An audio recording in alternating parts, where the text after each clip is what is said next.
eba ekun eba kpo kengma kelo homo teshi eba ekun o machine lebi ngramie o ke obajo tu engbe won habo mi se no sakemene ya fe ju e politics abanye gbono shin akeni homo obi nse wo ke wabote wade kamle wo je wo mama ya kpo na kanu aba ho ni surotri aba kpoto ekun ni aba micho aba shan eku no wo kaji bi ense saka woni wole no ni te no bi ko ni ehu mi se ni yo mi are ho ke kro ko me fe ni no ewon we yo homowo amoto na ni nkebo wi we akan majin shimon we numo kotoku niji akrama opobi eteno na kai yagbo na wata numo kotoku akrama opobi igbachuna wata kaji oshinu akoji tomo nigbeji ni tetelate lebi na ko ba donye tu engme kan ko nibi ni baya no ye homo be nam no kaji ofata we chi obenke we Facebook ba na ko mashi media na kano stream live ya YouTube le hu niji o mashi TV Accra many bo ni femo na enyomoji niji Great Aim Academy ameke passion and excellence Heartbeat Homeopathic Clinic meji many da mo se wo ke ni femo na ba nyegbenon heni wo she obabi ni wole ejage keji ole obioni achombo no shikome kwa chi obenka wa Facebook niji o mashi media machi mabenke numu lede nche ejienshi echo eke no feno ni isaka wole mene gbine eke nko homowo here oba na ole numu fanish bamba manye julo ablabu empire shiba me ofano jonshi kuku echo kenklen ngbeji numu kotoku aklama opobi niji eteno manga ga dangbe tete fe ke mi ba mo ko fe mo ko do manje ni mi ya mo ko fe mo ko manje ni wala ka jo mo ke ni na mo ka shole mo pe yo na kan wala mi lele afia abole anwo afia be ko na afia be ba ni na wo ba ye gbo na alon te di nko aka fo wote wo yo mo ne ka twenjole o gbeji numu kotoku aklama opobi ni ji eteno mpa agency echonwo maso mabimpa ni egbla ni bi kumamle echonwo mo keji achi homo watan ye mo momlingbe fangbe akenu keji obawe boji moni oba solimo ke krukume ha ke bine she oba bia ke ye mo momlin te homo wo shishi chomo eyo haten omo shishi chomo ke won wa omoyi be mi ni himeji ba ga na me ba chata ni woye fante ma no omo wo ji no ni pekule ji no ni wo ho oke ha fante me ni woye ameno wo keshe na kan be wo kayo omo eyi wo omo eyi eshishi chomo je ne impa kenyanye makekeji abayi omo ayakusu nke krokumeni afio no kenklen meniji ni bi akumeni afio dani ibasho ne ke bi na mi kenklen ka wa yo omo wo yakusu nkonklu ngo ke jonshi ekoji shiban kenklen shiban ka wo baba shin obaya obato lai slenen kwaya mamomi ka wote mamomi wa wasa mamomi fin no di kenklen kusun emi ono won ya ni wo ke ma a wushpon ni ji ma ni wo chole ma dumo won ya ni wo ke ma wo shpon ke wo ke ma wushpon be fi o ko ba shwemi ke be fi o ko shwemi obaya ni wa fa ka ji wote wa fa be ma no ke te shpon no ya ni wa femini o ya no o ya fa wo ye kusun ni wo ke dio mo shishi na kan kusun kaji wo feku wo yen wo yo mo ke wo yo mo wo fe no fia no wo ba chimi jo hwemo no fia no wo chi fe na wo twinda kaji wo fangma fe ata wo ye no ko ni wo chole odada ni obonu ba jepo na kan obonu kaji ajiko obonu no be man wa lu ba fe efolo na gbenu mo won ni wo ba ye won wo yen wo ye wo keji wo tune ke kusunji ne fe wota wo ba gbese blum mi ni wo ba yi odada keji wo yi odada mo ni penyo yoji afro sadima ni ji gbese manche I don't think of the Gun States leji mo ni e ba nye hwe ne ke odada mine no wo na ko odada mine no wo ye kusun klede ni wo fio dani neke mine ejiokpo mfitai ngo fio neke kusune nani before isho otobi ni kaji wotu neke majali bi ne fe shan fe ayo yele ke kayo yimbeji forefather say number we ka himbe jino no wotla no wonyo moko fe moko yele wo hale nani before be sure she mineke mbia ne ele abajo mo ka ja yo mo 1 month before maye yele o beni kusun nlele ni ekanshia na ka jibeni nyane ono le yo numo ye eneme fenfe momle aye solo kumeke libation kumeni afio aso ye shiba mle banyo chere eku ihawo lele no fia no fe mo mi ka ba je no ko nse a chocolate nyapo ni je atada no a chele no ko fe mo mi na ba shile no fia no na afio sa na chocolate nyapo mo ni bobu ne bomi yespo ka je no se wo ye libi ko mana no wota le wo bi osolimo ke jo ja ke no himbe je ka ba twata mene ameshi ameawo wo wotala na e wo ka ji wotana dina kan bi ehye wo solio koni man wo solio wo bi olibi papa ikejo amede wo solio koni jo mo ke shwele mo ajemi ke shwe mo ko fe no koni no ni wo ba fi ne fe to njole wo ke gidi ke basa ko aka fe nakani wo kin ka ji won ko nota ni nakan bi ehye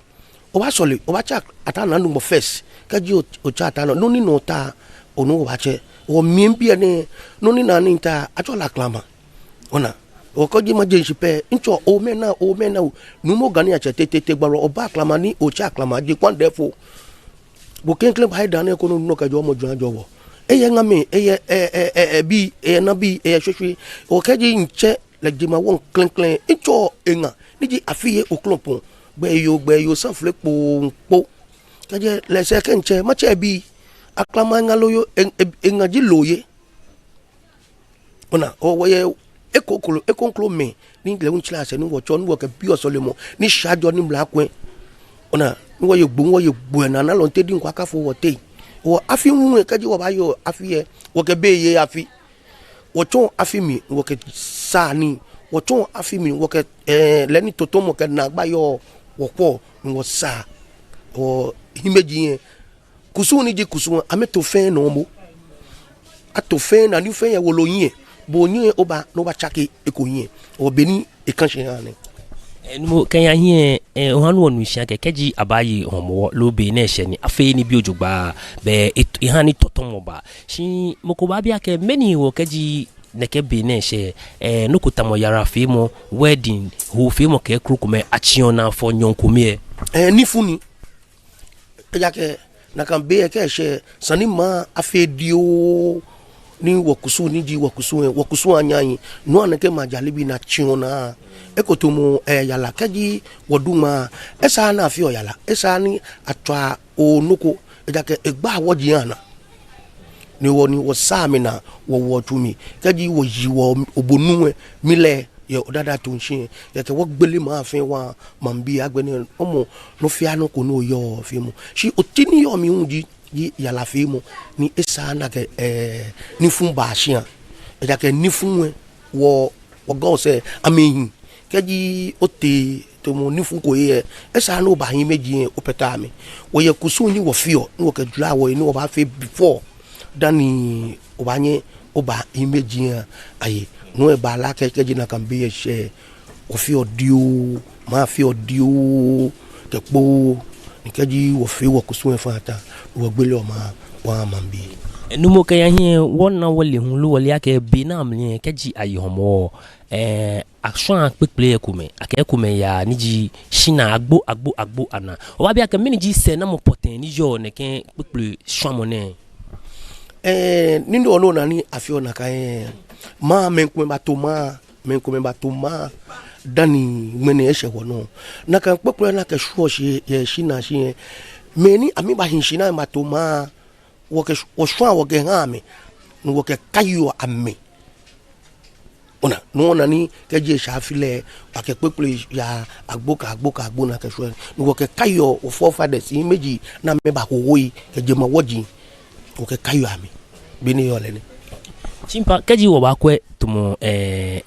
festives kumetamo Christmas ke kukume ayeni enyu short na ho ni wo homo wo abala ke pam not to ndi ngbe wonu ke wokon no jino ni befen be akeyo aso ene mumo mi saneko fatahi alo na kanji boni isake ayale da keda na kanji beni sani ayala da ke da ni no na ke da wo mo ibala ke shi ni nkomi pegi no ni awowe be mi ni himeji te ta wu na wi na me ba jaje ami na me bu ame na me ba na du ma ke da bi gbe me ne sani wo ho ne ke ni ne wo ke ame ke ji ame ye kuni yeli ba fi wo gama no ni lele ni wo ji ke na kan du mo wo yin meji ayi chomi ni ame fe lele ame ye asante mano na me ye pepule ame teni ami ke wo ame no mo be ni sana ame no ame nya ame no no wo game woni ne ya to ame no every year wo so wo kai ne ke ni ne wo ho pepule wo ke kayo wo afile. Okay. Numo kaya hiye be wakusumli ya balake boji moni ba solimo ha obe fembe no keji no ko gba wona boji mo no oba anya wobi numo ye shiba wabi ake keji ehye binamle asafui ke agbene maji cheme meni ji amenu chumo poten ye binamle maji cheme ameji ma cheme ni ma ya mede na mamba shoni keji shike ya ma shi wo ro mo wo ba bi solimo keje shia before imbeji ba jepo na me ba swa ameni asafo nutumo asafo nutumo ye numo mi enyu manchenyi ameji ta ulo na ka me dumo tana wo ye wo kusu mi bia ne libi pie chake beni himeji ba na kusu ka gmeshi ni ashinda ni mene ba sho no pie chake asafo ache ogbenaji onyi asafo enyi ni opo ogbe eha cheme akegbe no eja wo be amiba no e bala keji asafo ko ke manche ko nyi le nyu enyi ni dumotana asafo ache ye wo kadi momi esa na asafo ache e wo hihye ya ke shikaji owo hihye ni mene gidigidi komba ni hihye labo no gbe ba aye wono shimene je chake libye chake shi kusun atofina e kan shi yombo na ni mene obanina obene yole ne chimpa madumo osane no mabisa no ke nkun gbena mi nkwesani asafo owo hihye yo nani no mpa kejije na kan kusun yo aso afana jiyan ni aba chake ko ni bone yo le ayale na kan ke kan komi ebe no yele ko mi so le na kan ni wo jaji kusun jake bianto no me ko me batoma na me jaje kusun na me woloyin na me shina me te o pende she wono be na image nshile sanu ko wo chake wo jaje le na kan no sha moto no gen chake be ni o wa ni no ko yin aye mo ko nle eyesel nle weso ni ni afite e we fe to mo be bia ni kaji o na no kwale na no ba yue wa e ya ke shi be no ba yue le je na kan ji be ni aba susule abu face e ba fo ko nyemi ntinti ke na agba oni bala ke keji ole noko no na onyo wi ishi wo ye wo kusumi asafu ache esa na ewo hihye o machine wo go wajo tungu ma bo mi she to boni ncho hien ye homo diary se no ji no ni wo je hihye we akanmaji numo kutoku mpaka kemio numo kutoku akrama niji opobi etenoji moni nke na asanigba ewi san echon ni bi kumamni keji omo ya shesa no ba fi lele afi obanon drami echon womni shi ma no mabi numu ake keji ishebe na amli denche niji homo yeli meni ji ni bi ekumeni ke afiye eji tabu ke ha afiye yeli to bini oyele na kan wa afi wa ni woni nchonye nke bo ake keji ishe afie wo fie komi ni wo ke yo nyemi lio nyemi jelio bilio che ni afi kusunwe eye meni no klede no kan na ke yo afie onyenye mancheme wulo numo fin numo afile yaka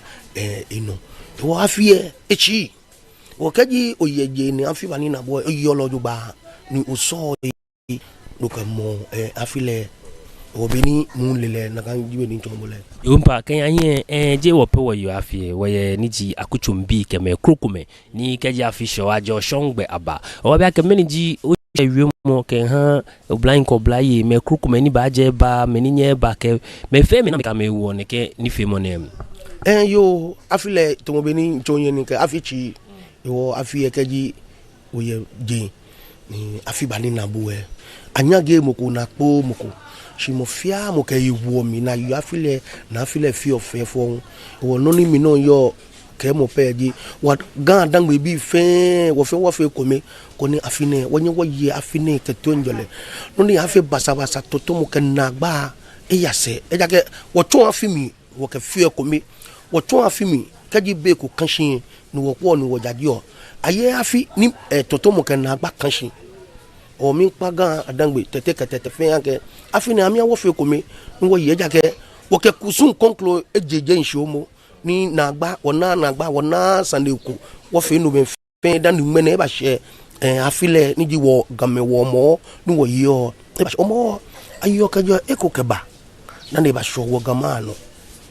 o wo fe ni she be nu wa bi na fe ami no ne afoni ni acha wo te wa kwa me ise ami ya afile ke to njole basa ko ba to mo ko ba o mene e she gan ni ji gamashi e she wo no nye lanteja wi hango wala o écoutez joie alors ami ya afile ke tonjole basa ko ba to mo ko mba e se wo gama no ni ji gan fe e se wo wono ni won wo ba yi wono ma ke gan dangwe bi ke nyeme ke son lo ke nyanyo me fa ke beni aje ko nshi ni basa ba ni se gama shi no wo yele na kan no ni o ke tonjole ke ishiba aye leni be fe be yo apena nwe wo fe komi ni wo ya file ni wo ye gbo na alon te din kwa kafo wo ye omo ke tonjole ke minche ke sunkunku okay mpa moko ba bia ke kaji ehye binamle asokusu fe mo ke gbono wo chon wo ke yo ne ke homo ne ke wo she kutumo teshin nu wala ke he kruku meken ya aso sroto ko yemi alo fe ekomeni makela ke fe ekomeni shi kusun ekomenyin chakio solo labi akusun shi ele tumo be wo shami ame ye kusun komeni wo fe ye bie nu won wo kusun jin komeni solo ame no be ni eyale ye jemi nakano ji teshi nakano ji tema shi wo fe kusun kome won jano kome shi fe to libi kome chakio fio ye ko mami o banyo wo to no fio ke ko chaki mo fio ni ami chaki mo le pi kenge mayu ni ne so na ke jeno fianu kusun wo kusun chi wo game ke gan dangwe wo kusun chi kusun je fen ko nana je fen ko ba agbona wo keji nke mo bote mi mayu baba la ke mi wole wo yin mama no empire wo ye krakra mi e wa bia ke afine homo wona na ba ye te hisamo te haten ke ha twin jole ke mi cho no fno ni ba ya no te ishikamo yo e haten ye bo ogbefan oh ye be mi gbefan mi so ni wo ya file ke twin jole e samu gidigidi be ko pasa ko kla be e ya ke shi men ko me ya me no wona be na me yele ke twin jole woni mene she wo gama she no won wo ba yele ke twin jole to meni chonye ni ke wake wo to afimi ni wo ke setro wo be na agba ikomeni yo wo kaji moko ke monko na be ke to afini no amekwe na me fi komi wo yawo yin wo ji be ke manson ke nye ke hichi ye wote wo fi komi wo yi afile ja ka afile wo ipi wo yoshpon no je mo fi amo na afine e ba nina wo kaji minke bo wo yoshpon no na afine ba nina wo yi afile ke to nyole wo je basabata toto mo na agba wo fe ko mi wo yi afile ebo wo ni se ayo mo ni yen ni ke han man bi ne impa e wo ba yi afile ke mi se ke kruku me fe ni fata shi ma ya no ma bia ke keji wo ba opopa no oblayin ke oblayi ni yo opopa no te ame shi kamo mli yo e han te ame na jin fama mi suke bank ni bi kruku me fe mo ye bo gbe fan te o na le o haten ye min kutu emi ye English alatane alo ngbachune na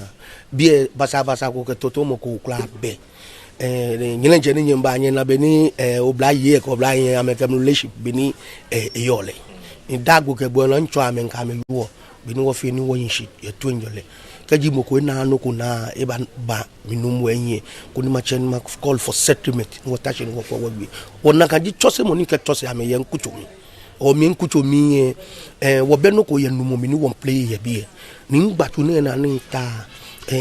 achusu mo na ye numu ye bi jema woji ni ba mob no ba ye o mi ni ta che jema won matusu ni mene intame na wo bi ne wo be no ko hi plemu ni no ko afi manson gidi basa ko no ko ye bi won kucho mi nke gbe ye shemu enmeshi ye nkucho mi ni iyu oncho ami ake kaji lile ke nyinyo mpo ame je mpo ame bio o ke gbini mi fun po ya ba mi so ni mi numu ni yu akoto mi ache benke mi ni ma che ni nyeme nyemi ale nyemi sumo ke ko mi fi mo ayi wote o na kanji be ni nkutu mi oblayin ko no pa ike conclume ni yo na kanji be ni ke chosi ya pa e ko mi fi mo to bo no wi lelemo shin won kwa no ko tamo ake oblayin ko blaye ame ya ka me ba mli ake akuchu ahin akuchu mli ni akuchu wo no akuchu da no kwaji okwe amena jin famo ka me ni fi mo aso ye gbe ko no na ke e ba gba bini baba na lo make ameya mengle no ni wose e ba fe se na mo ke ha akuchu efe no jino ni jenshi ni Kenya ke shi tutuble ma je bien yo shi ne bale no mo mi na ni mene mba fita mi ye bien ni ka mi wo benin ba na bi e shikamu na kanji benin ke kula bi e ni ke akuchu bi e yo iye men ko me ni ga mi fan na ni ken ko blayin ke blayi abi ko me ni benu chumo mbo mo de nta wo nu chumo ken ko me bege bi ko ni ame ya school ya ko tu emi mi aye ncho ami follow nka mi yo keji ame gba mi ame na gba no ni ba mi na ka fi o le ni ye wale sho inyon infio wo mi ko bi ni ba fe ni akutu ona development ba depo ye akutu inumo mabia ke keji okwe gantete na jin famo aso na gbako ye keji ko ya wole keji ko behun ni hani gan hun shori Kenya le hun mpa egbe ko na wole na gba ni na gba ye gan ma se wo ye na gba wulu wa ni gba wona so na ke jele mi mo ni so mo wi mo ke to mo ke so se mo okpale ni mo ni nsu mo keji o chele no kele wi ni ta o so se mo alo e ta o chake mo e ba bo wi mo klede no kele yu oto yi ni ba bo to yi shi gan libi pi yanu shi mi no ni no mo ke gan tete ke nu mo konklo ko nu pa konklo ni le ametla amechoku na ji ami ani wo choku na tla lo wo fe ko mi wo ni wo ke kula ma ya keke wo kwe na yin wo gan adangbe e poto ni yemu eni esa na ayo no meji no ni ayo shi afin shi ke ekusun shi afin shi ke minsane mene social media ba ewo saneni ayo ya chumi ayo ya chumi don bia ne wo bet saneni wo yo ya chumi yemu don kaji moko na e phone ni ne credit yemu ni sana kwe na ayo ya chumi ekemba social media na abawe wo ene meji libi ni sani wo kwe ni wonu pa ye wo fam wona ne ko ni wo call for mene ni gabo yo ne abe journalist school do na ya chishi tutu blema aye journalist school na ya kasi oni dan aton journalist shi mene phone ke credit e wo kaji moko ne phone ne credit bibi ono e wo phone e meyin yue mo ni sana kwa na yue se tumi e ke mba gbona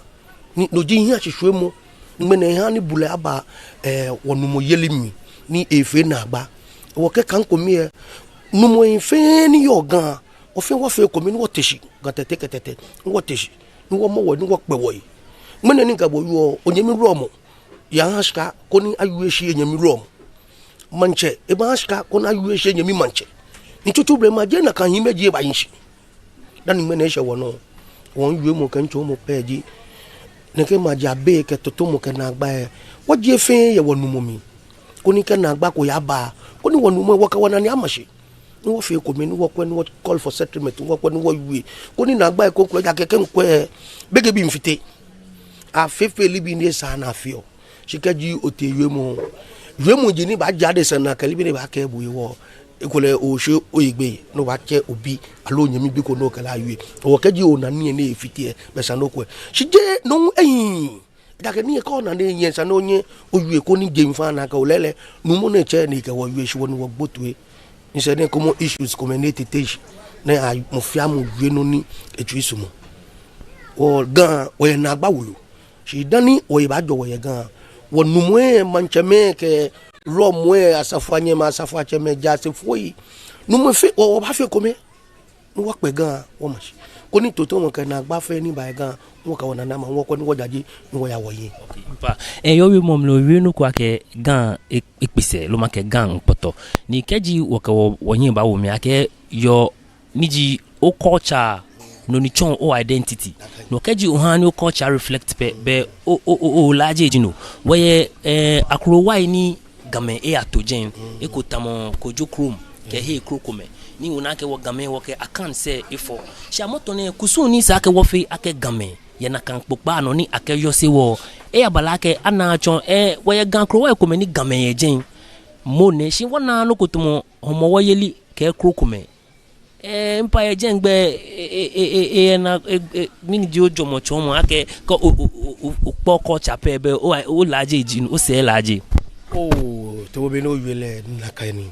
ona ke amonto no begin bi ni eba ke ni ne amesomo ni kase ni men ko me nyagyo wo kocha ame nyagyo na be na me na wo kocha o instead of sana ame fita we ni wo ame kase ni keje kocha mi ni wo se bi ko ma you na mo ame nya me cho ame na wo ni efin some kind of way ko wo ame ya se ninga bo yo blind BP ni keje show mo instead of sana kai wo nga me wo mi ame ye pepe ame ke wo ni efin ne ke shin ka kusunwe me ko me ba togan na me jeshi na me togan na dan ni mene e she wo o keje yo ma mi o ma no na fi no ko sano ko ya wo mi ko ni bo ka se ni keje mi she fe to mun ke gan e chaki o ye big problem wa ye gan she dani o ba fi ye mo kan yeli ken wo we ni tana ba ni no jin hwe ni gba na ni da gbe bukegbo na mi gadan hwe shi ye ni mi bi solimo te yan ko mi fi mo ya keke ji mene ni mfana ni chimben ke nyeme no mo no pa ko me ni ken ken yu mo fa ma fitan no ba fi ko mi ni gan ba ye ni wo culture ba ma shi kuku me ma bia ke meni ji nga wo wi mo ni iba fe hwe mo ko ke han o blind ko blind to mo boni o anu no hia ke he ko me anyage okusun fi mo no boni sa ko do mo shika ha o no de nche onyo ada mo shika meni ji nga wo wi mo e ko me ni iba han wo helishi ni wo yo se wona ke lelen wo gadangbe we no ko ni keji wa kwelo jugba ni me wo pe be wo se nlaje jino ko ji wo ma du mo keji wo du wo ma ni wo ke achin o fe mo won china e fi obe ke intin ke no mo ye wo nyeme twi mene shi fe e jo wo game e ja ke shi o la ke eni kusu ni wo game wo fio e fi ai ma no ame ya me kusu ashante me ke e koklo me ame wa me ya me kusu na me fio ni tashi ne mene nye mashi bi ma ya mo ko manno ni eke ameni ni na me yin je be ma fi shi aye mo ko ba bo manu oni ni o ka ba fi osumo yo manu e ba fi keji otele ka yue mo onye mi no ba je se ba ka da bi ne ka fo da ye no ko fi o ne ba yi wo ye ke yani o wo gan kusu e laje keji wo nyen wo te shi wo fi ko mo ka wona ni amashi wo gan kusu e bi ko ma no ba laje e ja ke sanu wo fe ko me keji wo ke won fe dio sani wonye ma shante meke wonye conclure sana menya menu wo shi ni efi obe ke manson vaya so motu komi ni wo ke dio wo fi le wota nu boji no wo ja mi ni tashine kaji masolio in chokle nyapo ni jata na nu mo ni bonwe ni bo spon ni bo din libi fen ni jono ne ke ne fen na pa wo mo ko klata no ko na ni elenu mo jo ba la ke nu mo ko nye ni la ke wo se ke na gbegbile she ma bunkun ta won bi eni ta nta bi eni ye nu mo gbe ye shemu no ni ehin na fion fi o kaji o pe nu me ko me mene mo kenya no pale mi sumo social media ni abawo kamla ma mono ni abaywe this my second time ni a interview me ni to mon life ni ne shagbene leni man sho sanu won wo yue wona yue mo ko ni ma na ga won bu mai won ta ma ayeyin osumo ni ma be sese ni be ni men ko me kaji ameye ame festival ni efi ofo ke be ni amege mambi yue ni shishimo ba won anu wo shishina kanu wo afiyele afifo Empa yana mumlie aye numu maka numu ojibu ni aye meni tamobono na me basol mo ke hama shi ye be pie onake ameshitara mohe ke heni anameye ke ekrukume ebengben aso oye no ko wiemo ya ke asani nye yache empa nye basol mo kumitole sake nye na jinfa mo nye shitamo he kanye ni bi krukume fe efe solo kla no mpa ya kuku omli aso ye na gba ihabu ye gbekuno keji wasmo no wan itu jo nyemi to beni oyele leleni yenumo mi mo fiamo ke echosemo masmo ni ka yemo ko afo nyenye ni ka yemo ni pa afo nyenye ne no ani kaji abatobo numo awo bochu abawo bochu ni abatombo agwasen na abatobo ni esana fio atosi owo yetumi kaji obo wo kaji atobo numo ni obo bata weku nina ni jebo lencho ni do koshka no ka ye weku tombo ameni ni ke beni sani ofamona ni enya weku we lo beni sano yin eja ke shini nta weku nina ina gba weku na gba ni wo mi enfi oso ake isumo mo na problem ko ne ba fe yin asisuo mo ke yan weku wo no ni weku sumo nfe eja ke kaji ngmene nu wefe domo ni woku e wo ifa ni ngmene atu sumi ni bata woku ni na esa ma ye mi pentwi na sane ye bi e ma ke ngmene mi ji ro mo wo mbo mo kotwe boko kra pen ke mba we wo no ni ntwi sumo ma fe nfe o mo fia mo ke beni atosile ya eja ke sane ne ni obi mine sane ma nwa we ni moje anu kwale shi solo beni men ko me ba mu shishi fi se e ba fi problem yo ko nyemi nu mote o jemi nfie yemu ke nawo ka lo nsusu mo fi oji beni mu manya gbla mi ma jo na kan gbla mi jo o ma se ko wa jo tu mu abo mi se o ke sane gbamba na gbesimu agbekuna e ma no ma bi nche aluma bi numu ake keji abayi homowo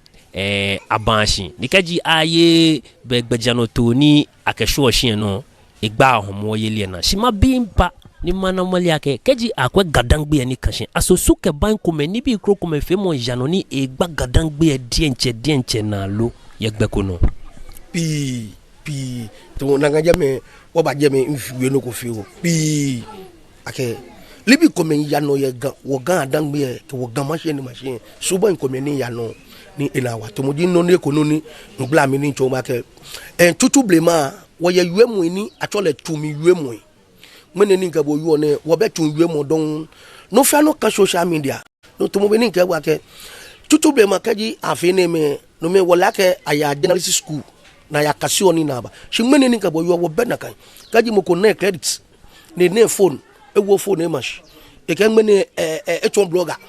no ni sani adwe ya tumi eke mbagbo na ne ba yui wo mene wo ba agbona wo ba secret wo no fia no kamanjano no ji no ko ni egbana shine ke ni ne to mo be ni nke isoliom bio iwo we gbe ake ne ke she ne alo ne ke ni ne egbana e wo machima be ganye me konkloi ko ni wo fe komi ni wo twagan o mash ne ke ma ja yue mo ni wo kwe eja ke ayebe ke ko ni kaflache nshi ni ta iye libi na fi oyebie ni beni to ko mi ro mo nle shi image ni yon here ama me chomi beni anyo shi yebie ni na fi yebie kaji nyekwe ni le jurugbe no ko peteshi ni na ke ba bie ni o mo fi amo kaji oye ro mo do tagbatu na atombo oni na fi yejemi o libi na fi yebie in alawu na fi oyebie nuni sani afi yebie nkpono na ba fi o yebie ni ona e wo gan adangbe ni machine won like libipi un ba wona ni mene wa ni boy amin na wokusun mi ni wa ni boy ebu wokusun na ma me fi ono na me twiso mo shi efi ai ma no ayekusun na fi o yejemi ani obi abia ke wo game ni wo nyeme ba domo wo ni ji ableko na ba kuma wo ni mene wo gan ami buwo gankuso na kan jibe na me fio ya me man ka je sha me man kusun ona mene ni gabo yu one bege bibio e ba tishi kaji onupa ko bole no ko no eke ba social media ne ba tashi keke ko picture keke majame e ba yue mo ni eshibo ni je na kan ni mo fia mo shia mene ma kan aya nu mo ko me ni e ka mo shia ma shia ni sanaye atuko eni e ka sholololo mene kaji ateshi na ken ne kan nu mo ne atowe amele gbaja no toni na kan kusunwe e yo la lo nu mo ne yo mene kaji atowe ni mo bon elibi ko me fe mo bege bi o ba te se ba wo phone e ba credit de pa mashi e ba yueshi shi o lebe ni mo shi akusun e kan shi bi ane ni se ne nla ga nyina ga mbabu faiko ni yuwe mo ko ba te no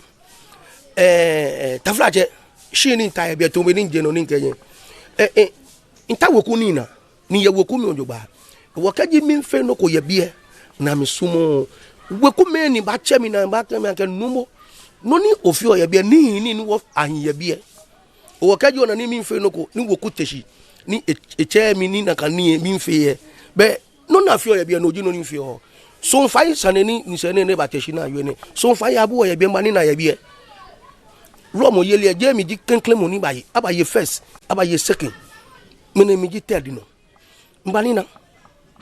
so fai ye bia je ko me enyo mbani na fen ye bia na abuo shi bia ne wo romo gbo ne almost 45 to 46 years ni romo gbo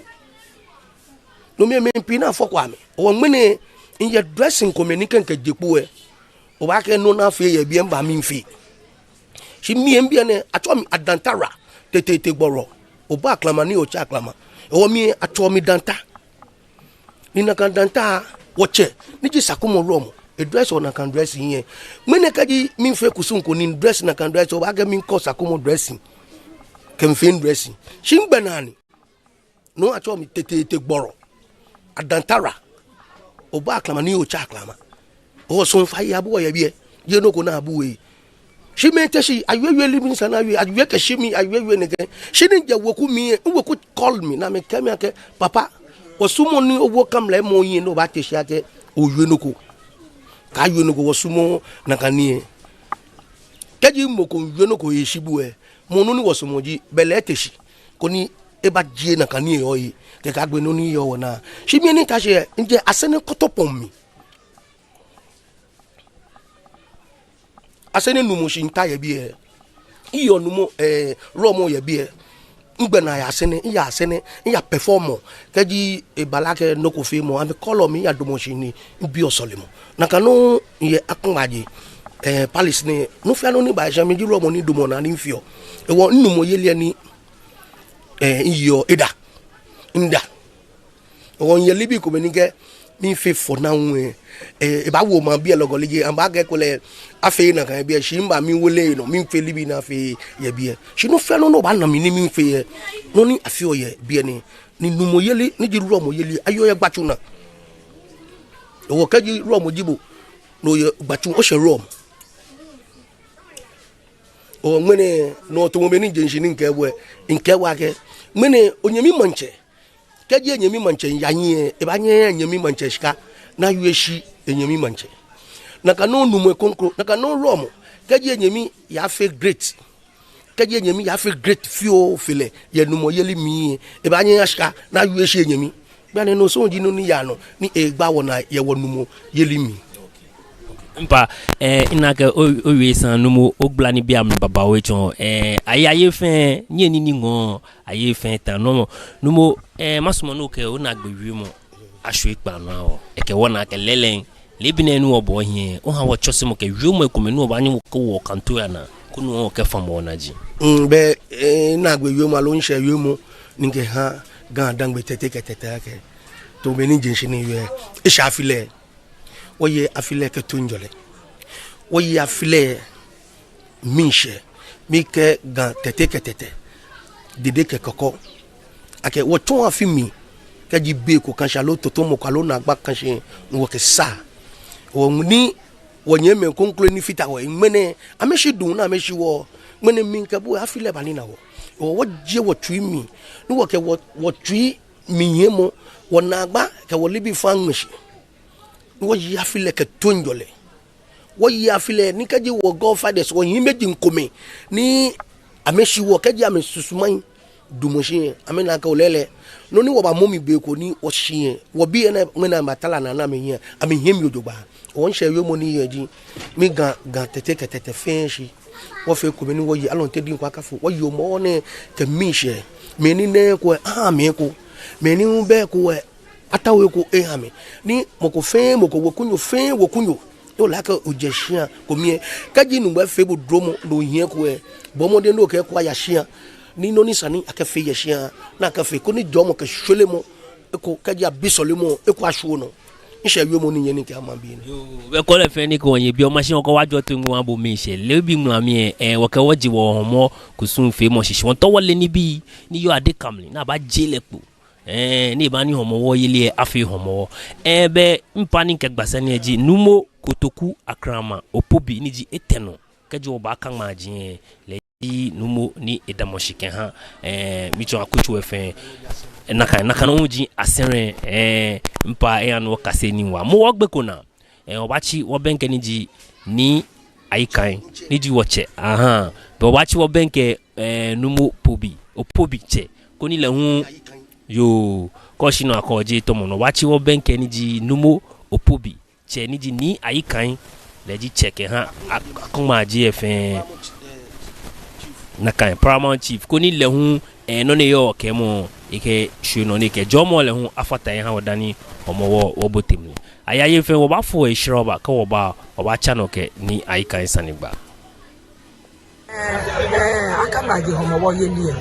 wo esin wo yeye so ke so ada ni haji yo gele ka me ni akama di se di yele ke so haji e ke ho wo soni wo ho pepe ke ba ni sia ke wo ba so anje doblo bi ke he so to so do ku bi ade bi aba wo fe wo boa ni to pepe ko le ke yo sien se le action be wo nyese be wo la wo hale we wo no wo tun ya kagbaje na ji wo yo ga homo wo wo bi eni wo yo ga ma homo wo ka wo be na ka je chele wo ha ngo wala afia ya neba ni na wo yo ko ala ti ku wa pa fu wo te oblaye ni fe wo manje wo fe wo kle yo odupa bonisa yo luma ya kumaje achomi asafanye so nsada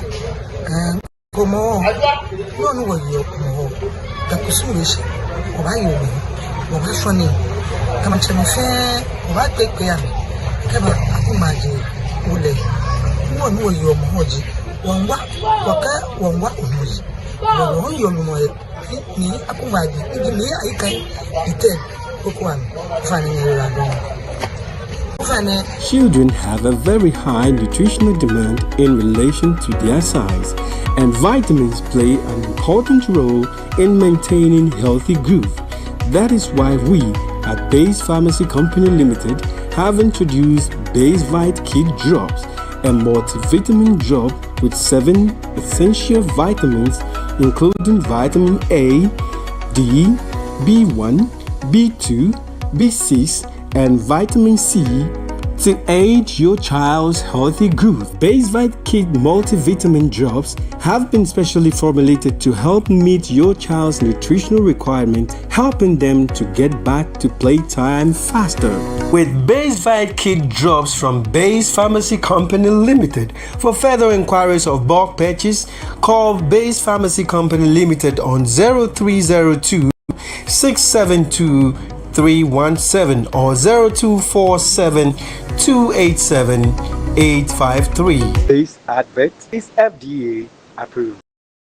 Are you looking for a media house for your upcoming events? Welcome to Omashi TV Production Crew, a digital station that offers live event coverage such as conferences, parties, corporate meetings, weddings, and live streaming on all social media platforms. Soft copies of events or production can be made available upon request. For further inquiries, call Omashi TV on 0536 772 262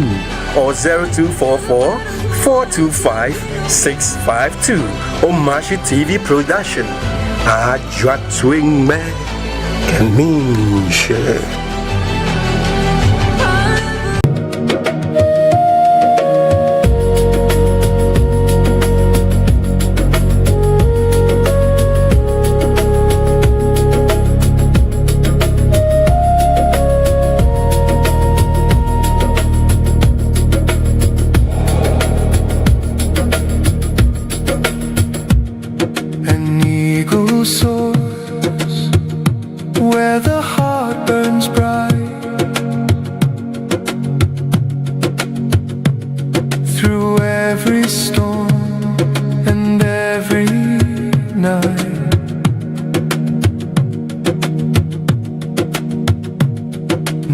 Final shore, just open there, forever free.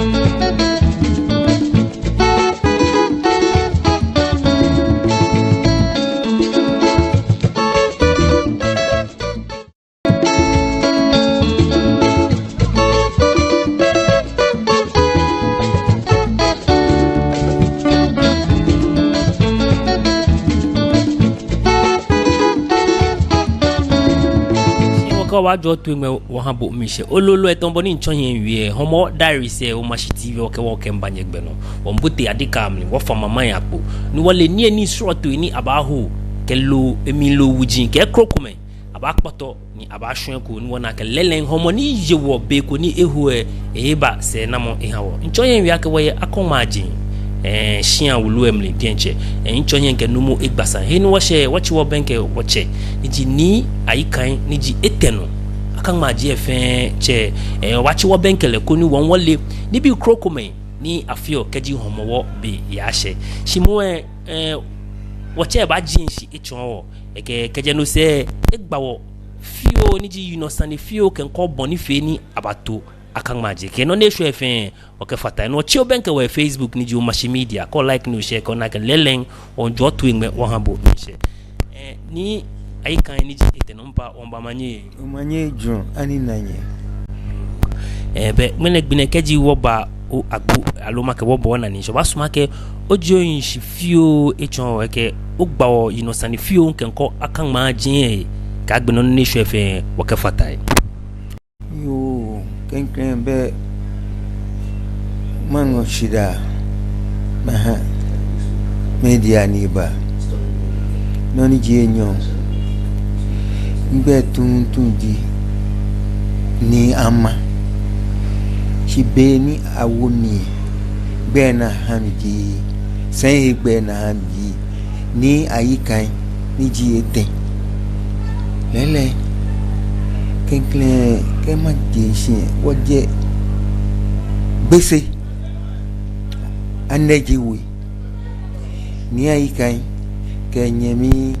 okanja be fiu ba mete alo yomo fiu ko ba mete ni ayikan ke janja ewo eshi eya ife ni na ke wo se egbu akangbai ayi elo no eje gbese kenyeme ye na meba na mbatu shiaku alo blema eko ni chowulu ko majeme na ka chowulu achole paplachu no jeme ebatu paplachu esisi ebatu ni ebote ni biami ke sabie ewekume fandi kume ni ewa ngobie ne ake na kanchue papa chue akangmaye basomo akama jeni amite amanya unam yini na me bagbeke ame bason papa chue na ame wo lebie ka me fa meti amaya ni na manu ke amanga ki wocho jen upete paku ye abosukan he ni biane ni Hausa mi ife amisomo ye jeme no fin baji le ni ai kan se mine na cho jeme abosu ukai no woni ba papa to ense batu ni ba sa jen fin ni kena neke wo biene in wo yo ngene fi akan maji no bibi ne wo ba ni na ni oye mi wo hin yo ke jeno se ke ma ba mi ko e awo mi afi nyonwa epa nyonwa enu mo ke pa mi ni na wo manje elen bani na me baba o manje me piete ife meni imbani na nkame ya kemba no ba shebi eni e balake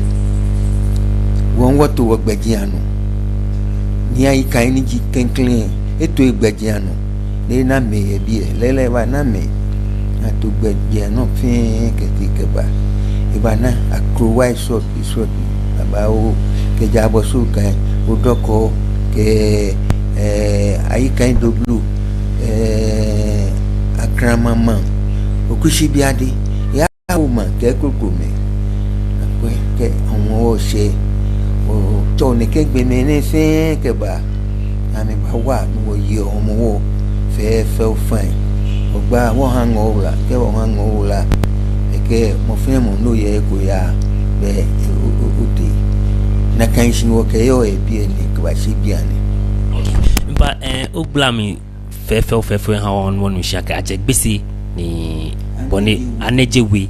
ni boni ibale e abale nka mpa mabia ke anejewe gbe ni awo ejen ke biene ke he krokomani oche ake eye oshishin o fane aso wo ba na kan gbe eye ni circulate o actually be no ni yo mi ekeji gbese anejewe gbe na wo eje di ukale ukako kaka ni ama ni ayi keko kome no min ta sha cho ni ama yomba na ke ogba wo yino sanifiu inu wo wa click ke ba ni ji homo gbe fangbe o ba bia ke keji ibale homo maji cheme ke wekunu pai asafombi shipi jase ke kruku mefen meniji amegbena poten ye ne ke be na amli ke be she o cho pe ni wo pe o ya ke affiliation no ka affiliation ni ke gbe mene fe mo ye gbena ni iketun yes mami alo manchewe no ke me ba ni wo susuwe mo fe mo non sa o gbaji nsa na aka abo bo ne ya chi ne ya fi ke wo fi o acha ko an bi fi ami ba ke wo ba fi le kutu ke wo yi wo gbina ka ha ngo ra tun wo ni ke je ji pa ke yan wo ba nyo o bi wo le ake ke ji bale afiyeli akan ma ji di enche te ni fi mo ke kusum ke gbejano to kamo yo lu eyale han te bi a se no ni ke nu o so ekeji se e ba yele e ba si pe so ke han so e ke wo fu to ke chinan ke ndi e ke man to mu e fe ba wo akungaje we ni ne ke kusune ya no mo fe mo ke gbe na atule ba tu ini eke wo hu ni yeshia se e wo china ke we ke ni bi no ke tu na kan kusuni no ke afiye aba libi aba fi uto ka fi uto wa swa se wa yile pa ke wo swa ni bi ni san wo fi fi ke ni aba hu aba uchole futoli e ka ho futoli e aba eko asha sen ka asha sen agbina ke mo fe mo ni o eko yele aba hanle eko ni eyi me fe shan ni eba kusum fe mo ye fe na kpashi mo nko anu hihie wa na le nokoko no mpa manu mabia ke tombo no ya ke aba ho fotoli ke krukume na aba hwan meniji intoni yo ne ke ni hwan mo ne na hwan hien ana meniji no ni yo se intoni yo no ji hien na hwan no to akebe afieshe ni hien ni yo akanmaji sisi ashwan ni ke ya jeng enim ke ya ke ba package won pe homo ni wo yo ye popa ne no lo make akanmaji lo make machine ne aso e sure to ke won ko e comment mo la teshinu wa ke he krokome ni fe mi ke shilele ake ife o mo fe mo ke kusun ku minsu na ka o cholo ni fe kusun ku nfe ku ni ye gbejiano na to eje mi no di ku minsu ne fe kusun no shia solo shia kusun solo e kon kusun solo mo fe mo ke kusun ni gbejiano to ni ke yo kusun ke fi kusun ya na kan bia mi nimpa manu mabia ke keji wokwe kusumi ni agency ni jingma dumo ke krokuma on ka ba she hini wo she ne yeshka o question ni te o na af ne homo no ba yi ne yele to na le haten be pako biantoni woto gbejianu ke ba si biantona ke lanti janwe ke kachonye le chonye ifa gontin ke wonye se wogami o ti enyo si biantone nle ake ibaya no lo ya no eja ke wo manjo no pa niji gbese manje fa gonfi no ni fe na kan be wo susu ake wa ye odon fi oku wo le ka ja ke na kan ni ja wo duwe wo ba pe council wo ba na ke iba yin fe mo lo yin fe mo ni je ba fi hu be mo wa fi o sian okay ya no anye na a fi nuku ye man ke anye mabia ke te homo she menjo manse boy pa afa baba ke krukume mehu ye kanshipon ne no ni ji kamenja me sha me suma ke amwa me kamba wo homo yile o mini ji o wie mo ke ha ne ke me ne fe ye ne ke gbi ne mi choki anye o ke de ya che me fe ni baba ame ba ke game ke ame ba ke ni komi wo hele ame atu boy tomo blofo me ni baba ke ni bi me piko sumo na mba kwe kusun efe mo ke ni bi e fe ka fi kamena amena e mishe nya ko wan bi e hun ni ba mo fe mo ye gbe na ni tu me ni ka to baba no fe no ka bele ke ni bi fi akeba ni wo ke fi pa kaji to bono o blame ay gbejano to ke ni bi krokome ni mo fe mo fio dani ne ke homo wona yo meni jini bi ekume ni kaji abana boy na ekome fi mo ye mi ke han ne kan fi ne isa ni abafi ye gadan gbe shikpono to wono oke ni boni na le ben bibio boni bani na le ji ke afile she chien na yo fi afio ne ke pepe ni begbi what one you moye sho ke so haji e ke so ha e ho ga tete ko amigami no chien ke kusu na afio je no wo bua o ina ye wo kokromi no tun no ni sa no tun ni bi mpa maso mama se fio ko ni o kwa jengbe ho mabia ke afie nyene ni aketobo ni agbene kaje bemni na tobo meni ji na agba ekome ke agbene ke anye o shoro mo ekome ni etino wala atomi ne eche automi 1968 March to ba shi biani be watchela 56 years alo je na nakai no mbani na kusme na fio bona fio le ni li keje blima na kan no wo hiem ye bi ni na kan wo fio le ke bi eshi ke wo gbe wo to kan bi ni mo fi ke ho a ho pekle ka ho pekle ke wo swa ye chia ni san wo swa ye Kenya yema biake aso kaje bemli ni 56 years ne Kenya many challenges e kume manche yelele ni bi baba o yemi mi nano for 36 years tani I gazette ni ake a chomanso ye woson won chomanso no mi to mi wa senu si nyumo dromo na ye wala mlulu wa fini bona fio mba file na kanu danu choshi ni kechon tole no chon ake ochom ni kedingbe kukume kaje no say after 36 years coming forward alo going forward many ji sure mo ni bi ekume ke ni bi kukume ni obanyo ka ke after ni tole bi ehue eji umanye ke ha akongma jenke the surrounding communities ken manyama ka ke manso o miulu wakwe wose wonya wo hi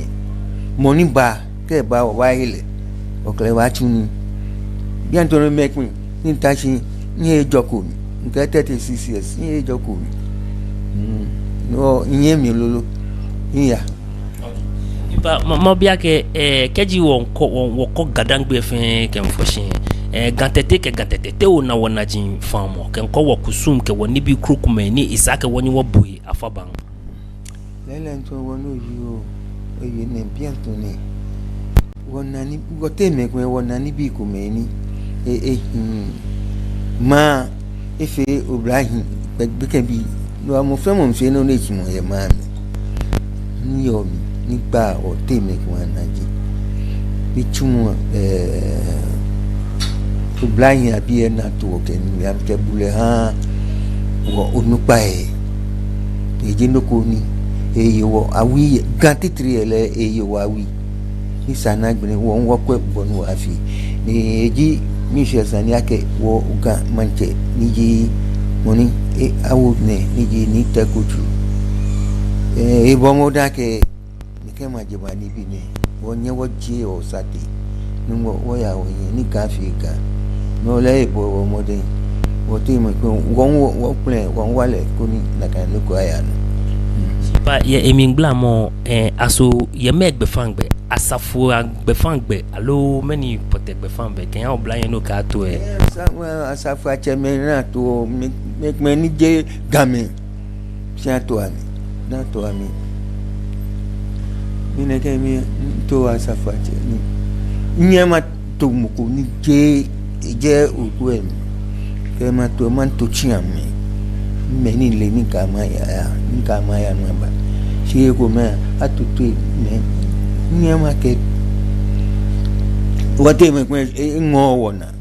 manche mi kansle na yo mi ti ma cho nu pa fin se mo ti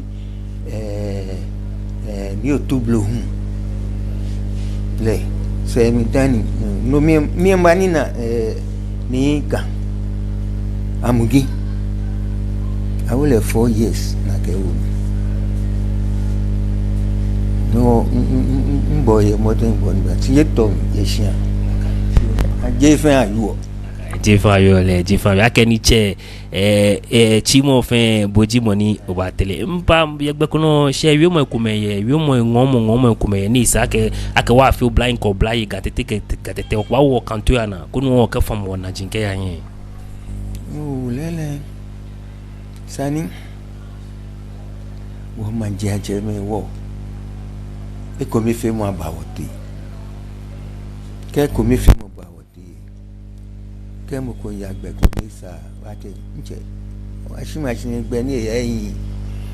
wo kwe mo blase wo kwe ni wo jaje wo ya wo ni manson ke mo ya ko fiti oni no manson fiti oni ni sani oha manson chon ni o wote sani ko mi antoni e ko nu wona di Ocho ame na jiashibi. Iji keje usuke ya afin ocho ame na jiashibi.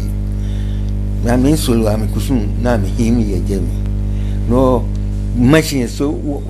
no fe no fe. Tomobono wie e abala ke bia ne wogan wokusumi ke woni bi krokuma fe mo elaje mpa ye shibamle aso oyose dibie eko enyo etekono osusu ake no jino ni ehani wokusumi elaje Tomo wani je wie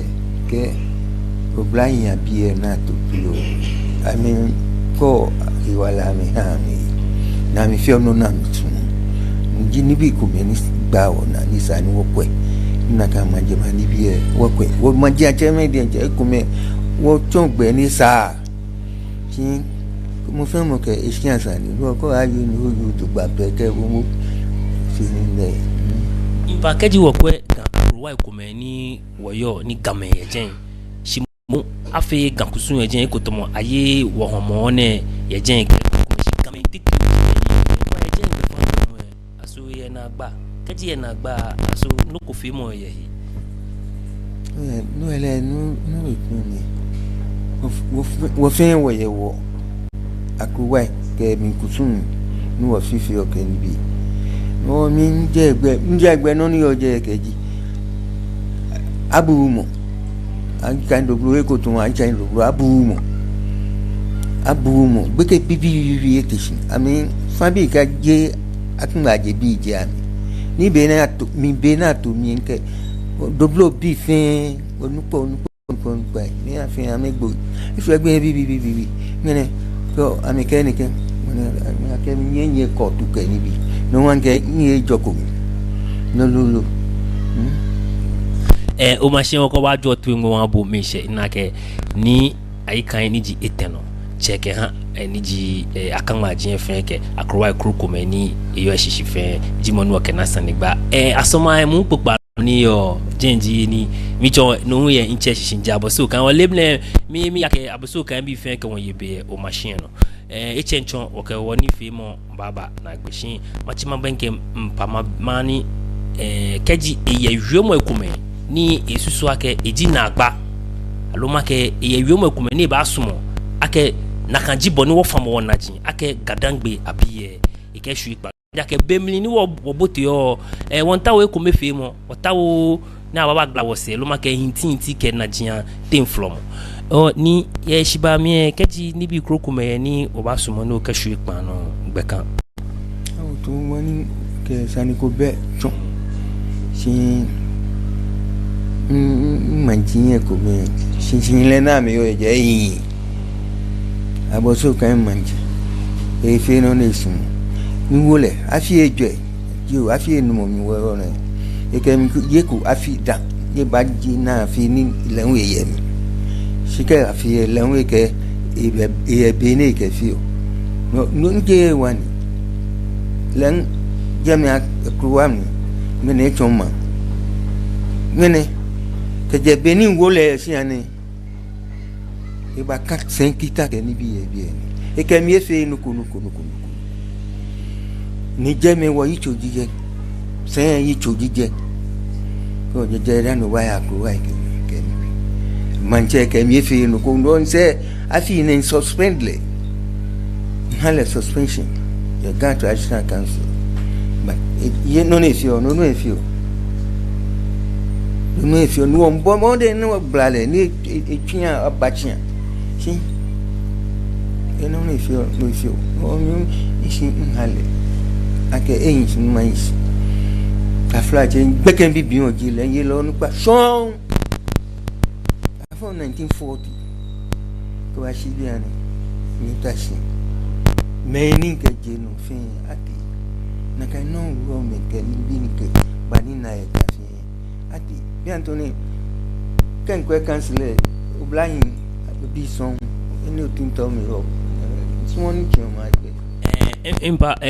yo na ke sani gba ngo shin fense won shono kwejalam impa ochin ekotamo dobluta ochin abosu kan hutan ke krokum o fa ma bia ke akrowa enyi yo oshishin ye shiba mi no formally akrowa e baba wo sin tetri manson to woni yo tetri ji noni e shin ami ama megmenga meje sempe e gati sempe megmenga nje o je bi egbe e gati sikati a mene o tashine ya o ma e akun aje sisi mena mi ke gbese bi ji a te ma fe tin onupa ni o he nkemba awo maje me fe ati mi peke bi son na ye nse bientôt ni se ane de je onupa ta mo pa ko mi boy wo mo tin ake ma e ba fi man yo ni eni washe wake wiemo banagbo wa place engine masuma ke o ngo o nagbo wiemo ke chon o machine tv no ha yo no ni e ke ma yo e ke ja fi she afi e ba ni na wo npa fai heni manson to bo ni yo fi akwe ni jaje mo aba ni ko me fe mo aba wote mi eni ta se ke e ko me fe mo do ha man fi o man do mi nke mo ko be mi so mo fe mo no afi se wo kwe afi le bo nu o wa yile ni eke to injo la ba ni ko me fe mo aba wote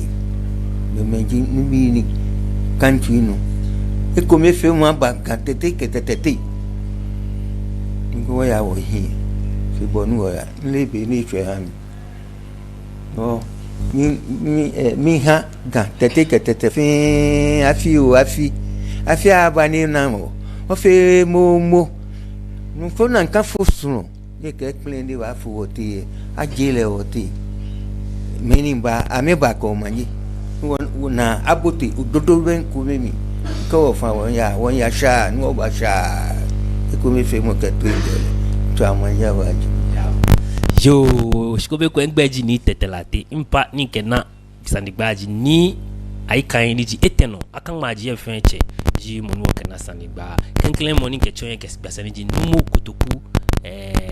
akrama ni ji opubi eteno le hun kena sandigba wona ni bi ami michon wobote ni bi amle ni wali boni ni bi shikamo yo ha kaji abal akumaji kenko homo yili ke kukumai shimu efense nga wo komeni yo mlinji e ko mefe mo no mlinji no ni he wale yo e homo na ke yan hie wo ke o machine homo diaries no jinshi kenkle me ni wo ke jilo mo ni wo ke jishi akanmaji ji he ni wo ba engbeji ni tetelate keji nya nu wo idon wole hu be e ko ni wo ba chi wo ben ke shia short